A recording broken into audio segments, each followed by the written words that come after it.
warahmatullahi wabarakatuh. Waalaikumsalam warahmatullahi wabarakatuh. Sangat menarik pembahasan masalah sudah wajib. Nah, aswaja itu sendiri sejatinya kan itu melihat atau tradisi kebiasaan pola hidup sehari-hari dari Rasul. Nah, terakhir ke negara kita yang mana? Jauh ya. Di Indonesia kan ada organisasi Islam yang lain, kalau saya khusus balik, bahkan ada kelompok-kelompok kecil pun orang lain. Saya tahu semua jemaah, tapi kok dan masih muncul. Kayak mana itu Ustaz? Nah, kita ambil satu contoh saja. Saya mohon maaf kepada berjemaah masalah kulit saja Ustaz. Ini kan saya bisa dibahas. Dan saya bisa masalah kulit dibahas. Ada yang lain Ustaz. Dan kayak mana Ustaz? Mohon maaf. Assalamualaikum warahmatullahi wabarakatuh. Waalaikumsalam warahmatullahi wabarakatuh. Silakan. Sama al-sunnah wal jamaah.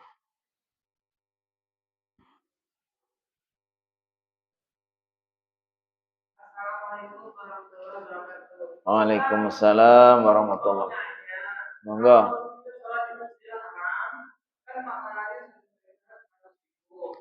Kalau seandainya kita sholatnya tapi di Mekah juga itu. Iya.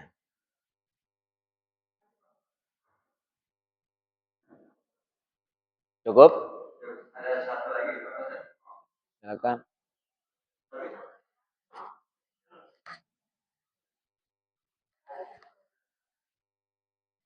Jadi kalau ada tiga pertanyaan.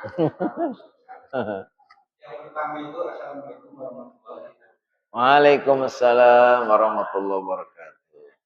Jadi Nabi Muhammad itu kan sudah 2 tahun yang ada jarak waktu. Kemudian ada jarak orang. Kalau jarak 10 orang aja ngomong saya ngomong dengan 10 orang beda-beda ya. Jarak orang.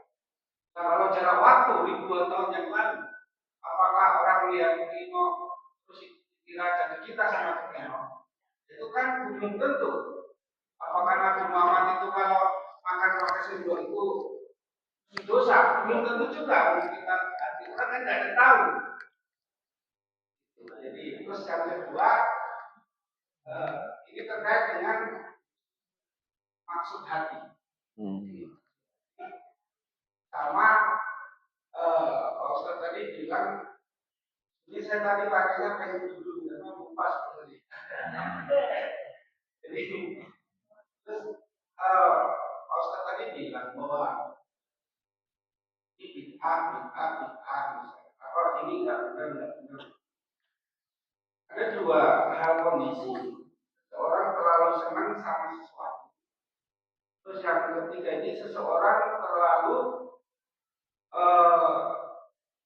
kalau terlalu senang sesuatu, dia berbuat menganggap itu benar. Tidak peduli dengan apapun ya kan, ini banyak di media sosial ya, mau apa kayak tidak peduli. Terus saya benar mau ngomong apa kayak cara itu gimana.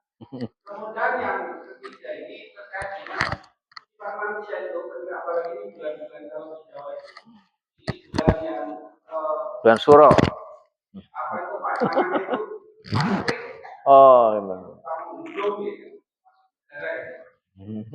Banyak orang mencari alternatif tapi tidak masuk akal ya.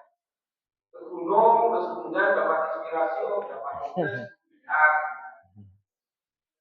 jadi berlaku tidak masuk akal. Tapi itu menjadi bagian dari menyelesaikan masalah. Paling tidak itu dia. Saya utang nggak boleh sebelum ustaz nggak boleh. Tapi bagaimanapun utang itu ada sisi positifnya. Satu, menggerakkan perekonomian negara. Uang jadi berputar. Coba kalau nggak utang, uang nggak mau putar ya. Kayak dulu ya. Duit itu ternyata bisa berputar kemana-mana gara-gara utang ya. Itu nggak boleh Ustaz. Jangan utang. Ini nggak ada yang salah sebetulnya. Orang selalu berpikiran ini penyelesaian masalah. itu bagaimana Pak Ustaz? Jadi seorang yang bertindak sultan yang sangat sulit cenderung untuk menganggap bahwa apa yang dilakukan itu adalah lebih baik daripada tidak bertindak. Mas. Baik. Tiga penanya. Baik, pertama tentang ahlus sunnah wal jamaah. Ya, memang orang yang mengklaim bahwa dirinya sebagai ahlus sunnah wal jamaah itu kadang-kadang tidak paham apa itu sebetulnya. Sampai istilah ahlus sunnah wal jamaah itu kan juga nggak paham. Jadi yang dianggap ahlus sunnah wal jamaah itu adalah orang yang beragama Islam dengan tradisi tertentu, ya, sesuai dengan komunitas mereka atau apa yang mereka apa yang mereka sampaikan, yang mereka lihat ya sehari-hari. Sehingga ketika ada yang tidak seperti mereka dianggap ini bukan ahli sunnah wal jamaah. Karena memang tidak punya dasar.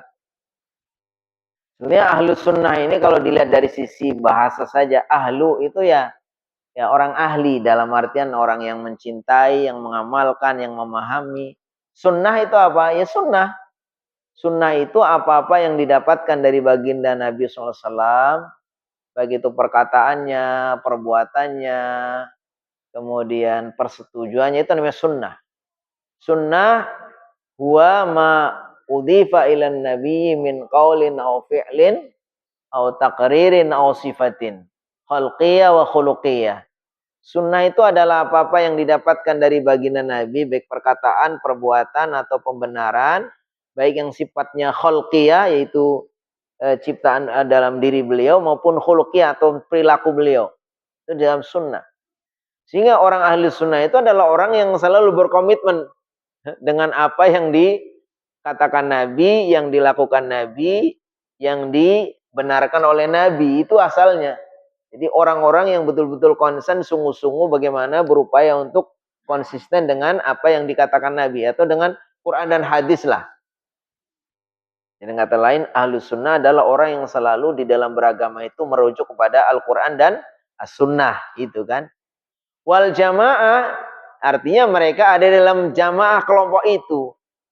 Jadi ahlus sunnah wal jamaah itu adalah kelompok orang atau golongan orang-orang yang berhimpun, berkumpul, atau ada dalam satu golongan orang-orang yang selalu berkomitmen dengan Al-Quran dan As-Sunnah. Itu asal mulanya.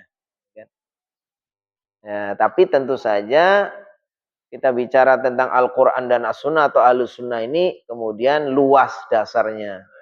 Karena nanti kita akan mereferen kepada Al-Quran, mereferen kepada As-Sunnah, kemudian hadis juga banyak, sunnah juga banyak, ya kan. Sementara nanti kita juga dipahami oleh para ulama dengan hadisnya sama, ayatnya sama, tapi cara pemahamnya bisa juga berbeda. Makanya ada madhab kan, perbedaan madhab, ya kan. Maunya Imam Hanafi memahami ayat ini, Imam Malik, Imam Syafi'i, Imam Hambali, walaupun secara umum sama, tapi ada hal-hal yang beda. Jadi intinya ahli sunnah wal jamaah itu sebetulnya tidak boleh diklaim kecuali oleh orang-orang yang bersungguh-sungguh di dalam beragama ini kembali kepada Al-Quran dan As-Sunnah. Tapi yang lebih umum mungkin kalau kita orang ahli sunnah wal jamaah ini merujuk dalam berdasarkan agama itu kepada 4 hal. 2 dasar ini adalah disebut dengan muttafaq alaih, dalil yang sudah disepakati oleh semua ahli, yaitu adalah Al-Quran dan As-Sunnah. Semua di dalam beragama itu merujuk pada Al-Quran dan Sunnah. Kemudian ada 2 yang kemudian mungkin terjadi perselisihan, yaitu apa? Ijma' dan qiyas. Ijma' itu artinya kesepakatan para ahli tentang suatu, qiyas itu menganalogikan hukum yang ada sekarang ini kepada dalil yang ada. Jadi ya itu sebetulnya. Sehingga kalau kita lihat momennya dalam prakteknya di masyarakat di Indonesia, semua sebetulnya insya Allah ketika mereka itu masih merujuk kepada Al-Quran dan Sunnah, beda-beda dikit kunut dengan tidak kunut, kemudian organisasinya berbeda, ada yang di NU, ada yang di Muhammadiyah, ada yang mungkin di organisasi yang lain, umpamanya berbagai macam itu, Persis dan seterusnya itu, sebetulnya itu mereka semua masih ahli sunnah wal jamaah. Cuman sama orang-orang tertentu diklaim bahwa ahli sunnah itu kami. Kalau nggak kayak kami, nggak ikut ini, ya itu bukan. Makanya sekarang semangatnya bagaimana ketika kita apa sih yang beda-beda penting itu apa? Enggak ada. Yang penting-penting itu semua sama kan. Mau kita rukun imannya sama 6, rukun Islamnya 5 ya. Qur'annya ini juga itu kan. Kiblatnya sama, nabinya sama ya kan. Hajat kan ya udah. Hal-hal yang ini yang kita fokus. Insya Allah mereka semua masih dianggap ahlus sunnah wal jamaah. Tapi kalau maunya beda, ada yang tradisi maunya nanti setelah sholat, ada yang wiridnya dijahar, ada sholat subuhnya kunut. Kemudian ada tradisi ini adalah tradisi yang sifatnya itu berdasarkan kepada dalil-dalil far'i. Yang mungkin satu ulama dengan yang lain itu bisa berbeda pendapat ya kan. Tradisi kendurinan, tradisi maunya itu hal-hal yang sifatnya itu sudah furu. Tapi ketika hal-hal yang usul masih sama, insya Allah semua mereka adalah masih ahli sunnah wal jamaah. Karena merujuk kepada tadi, ahli sunnah artinya orang yang kembali kepada Al-Quran dan sunnah. Al-jamaah itu mereka ada di kelompok mereka, bukan memisahkan diri sebagai orang yang keluar dari kelompok jamaah ini. Itu ya terkait dengan ahli sunnah wal jamaah. Yang kedua, apakah keutamaan sholat di Masjidil Haram dengan di luar Masjidil Haram? Kita bahas dulu tentang batasan masjidnya dulu. Karena ke depan ini Masjidil Haram itu ditargetkan mungkin pada dengan visi MBS itu tahun 2030 itu akan memuat jamaah itu sampai, kalau sekarang kan baru sekitar 2 juta, mungkin sampai 10 juta atau sekian juta. Maka harus didefinitifkan dulu. Yang dianggap sebagai diniatkan sebagai masjid itu mana ya kan? Kalau nanti sudah sepakat bahwa masjid ini mencakup radius sekian, ada batasnya itu, maka ya itu dianggap Masjidil Haram. Karena kalau enggak kayak gitu nanti ketika orang itu semua akan berebut dan minta ya kan? Cuman mungkin tinggal keutamaannya yang khusus, kalau maunya kita bisa mendapatkan sop-sop yang paling awal mungkin akan lebih afdol. Tapi ketika itu dianggap masih sebagai areal masjid, maka insya Allah itu termasuk orang yang mendapatkan fadilah tadi, keutamaan sholat sama dengan 100.000 kali. Tapi kalau sekarang kan ya kita cari yang aman sajalah gitu kan. Areal Masjidil Haram kita kalau sedang umroh atau sedang mau haji ya kita usahakan bekerja masuk, syukur-syukur masuk ke dalam lingkaran apanya ya, lingkaran dindingnya itu kan. Dinding Masjidil Haram gitu ya. Tapi insya Allah kalau pelataran-pelataran itu juga masih ya. Karena salah satu keistimewaan Nabi Muhammad SAW diantaranya apa? Wa ju'ilatil ardu li masajid.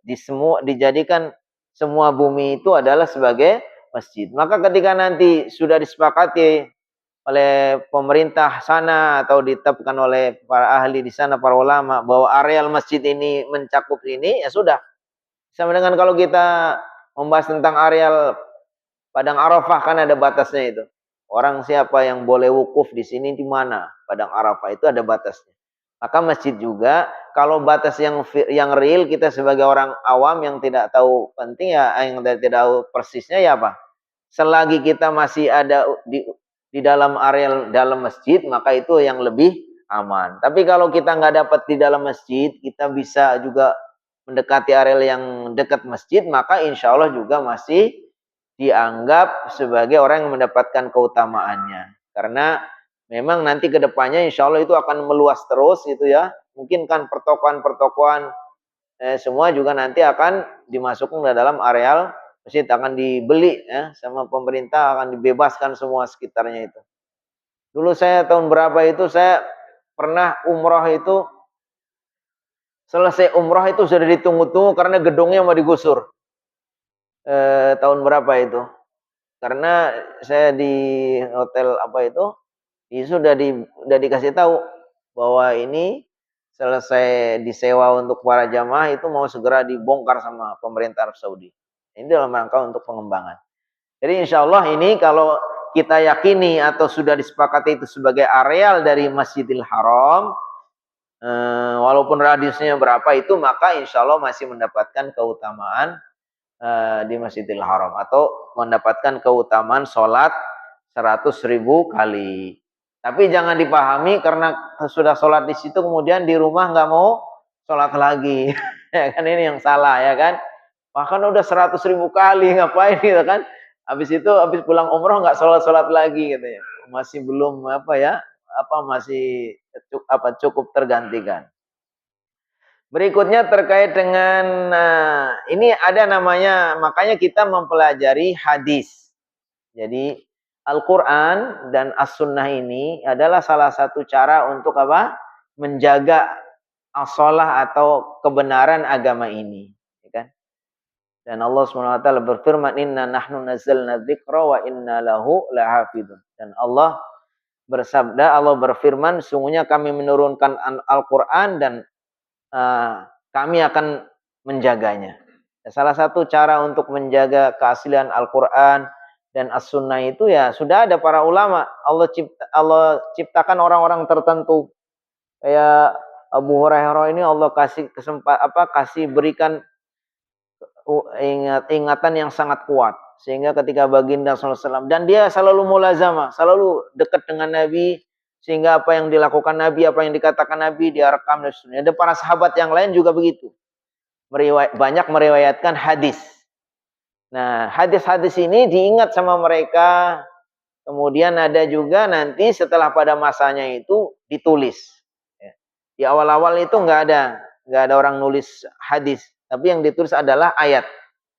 Jadi baginda SAW ketika setelah mendapatkan ayat disampaikan kepada para sahabat, kemudian ada sahabat-sahabat yang ditunjuk oleh baginda untuk menulis ayat. Dan waktu itu belum boleh ada orang nulis hadis. Katanya, uktubu anni al-Quran, la taktubu anni ghairul Quran, faman katabu falyamhu. Tulislah dariku Al-Quran saja. Siapa yang menulis selain Al-Quran, hapus dulu. Kenapa? Karena supaya kemurnian Al-Quran itu tidak tercampur. Jadi selama periode Al-Quran ini ditulis ada Al-Quran saja. Nanti pada zaman Khalifah Abu Bakar diusulkan oleh sahabat Umar supaya Al-Quran yang masih berserakan ditulis di berbagai tempat dan media itu kemudian disatukan dalam satu mushaf. Ini salah satu cara untuk menjaga. Jadi apa yang disampaikan Nabi itu tetap asli ya. Terus nanti akan ada periode penulisan hadis. Hadis-hadis ini ada ilmunya, namanya ilmu mustalahul hadis. Jadi akan disaring dari sekian banyak ribu hadis, baik itu hadis perkataan ataupun hadis perbuatan atau hadis takriri, pembenaran Nabi itu diseleksi. Nanti ada dikategorikan, ada hadis-hadis mutawatir, itu yang derajat kesohihannya paling tinggi. Di mana hadis ini diriwayatkan dalam setiap periode tidak kurang dari 10 orang atau lebih. Ada 10 sahabat pada setiap periodenya atau lebih menceritakan hadis yang sama. Yang tidak mungkin satu dengan lain bersekongkol. Nabi mengatakan ini atau berbuat ini kan. Namanya hadis mutawatir. Nanti ada lagi hadis ahad. Hadis ahad itu yang periwayatannya tidak terlalu banyak. Dari hadis-hadis ahad ini nanti juga akan diseleksi lagi. Ada yang namanya hadis sahih. Sahih itu hadis yang diriwayatkan oleh perawi-perawi yang sangat adil, yang sangat jujur, yang sangat kuat hafalannya, yang nyambung sanadnya dari baginda sampai itu kan. Nanti ada hadis hasan, ada hadis dhaif. Nanti kemudian ada hadis juga yang maudhu. Maudhu itu hadis palsu buatan. Sehingga nanti akan dilihat kalau kita kepengen mendapatkan bagaimana Nabi SAW, bagaimana dan seterusnya dalam beragama itu, kita merujuk kepada hadis yang sahih tadi. Jadi intinya ya kita harus kembali kepada Al-Quran dan As-Sunnah dengan cara ya, ilmu yang memang kita pahami ya. Dan hadis-hadis sekarang ini, Al-Quran dan hadis sekarang sudah tertulis. Nggak ada orang, kita mencoba satu huruf aja memalsukan ayat itu nggak bisa. Zaman dulu, zaman penjajah itu ada Van der Plas itu mau mengecoh ayat Innad dina indallah salam, bukan innal ladzina indallah, itu udah langsung ketahuan aja. Sampai sekarang juga sudah ada. Ya, ada pentaskhih namanya. Jadi setiap penerbitan atau setiap negara itu punya ulama-ulama yang mentaskhih Al-Quran. Di Kemenag aja ada orang. Sekian banyak orang ahli yang hafal Al-Quran. itu mentaskeh. Setiap Quran yang sudah terbit ini, walaupun kadang-kadang juga yang lolos gitu ya, itu ada mentaskehnya. Jadi nggak gampang. Insya Allah terkait dengan ini sudah aman ya. Inna nahnu nazzalna dzikra wa inna lahu. Kita jangan ragu ketika memang itu berdasarkan ayat, berdasarkan hadis yang sahih ya kan. Ini sudah pemahaman para ulama, insya Allah aman. Terkait hal-hal yang lain nanti ya, utang dan seterusnya nanti mungkin apa tadi ya? Ya, jadi ada dalilnya memang utang itu memang ya sesuatu yang di malam hari itu menjadikan susah tidur, di siang hari menjadikan orang itu malu, dan hadisnya seperti itu. Ya, intinya kita ketika memang tidak terdesak sekali, kita jangan utang. Karena hidup kita itu hanya 3 hari. Kemarin yang kita tidak akan ulang lagi, hari ini yang kita nggak tahu apakah sampai sore apa enggak itu, apalagi besok. Jadi kalau orang hidupnya 3 hari ya, kemudian kita membabi buta utang mulu, ntar mati ya, kita gimana siapa yang mau tanggung jawab itu? Karena Nabi Muhammad SAW itu pun ketika ada sahabatnya yang mati atau yang wafat mempunyai utang, Nabi Muhammad tidak mau menyolatkan. Jadi jangan gampang-gampang utang, kecuali kalau terdesak. Tapi kalau kita terdesak dan memang secara perhitungan kita untuk bisnis juga ada masuk akal ya kan, untuk pengembangan itu mungkin bisa ya kan. Intinya masalah utang itu bukan berarti dilarang, sesuatu yang mubah, sesuatu yang dibolehkan dalam Islam itu. Bahkan ada hadis yang menjelaskan orang memberikan pinjaman itu bisa lebih besar pahalanya daripada orang memberi. Kenapa? Karena dia memberi pinjaman kepada orang yang sangat butuh, itu pahalanya lebih besar daripada kadang-kadang memberi sesuatu, kita nggak tahu orang yang diberi jangan-jangan nggak terlalu butuh. Nah, jadi memang dalam hukum itu bukan dilarang hutang, tapi terukur. Ketika memang tidak butuh, jangan gampang-gampang utang, karena utang itu kata baginda, kalau utang itu membuat orang di malam hari susah tidur, di siang hari malu. Malam hari memikirkan gimana besok saya bisa bayar utang, udah ditagih itu kan. Pas besok belum bisa bayar, ketemu sama yang nagih, kita malu ya kan. Nah, itu kalau nggak bisa kalau bisa dihindari jangan utang. Wallahu a'lam bishawab. Jazakallahu khair.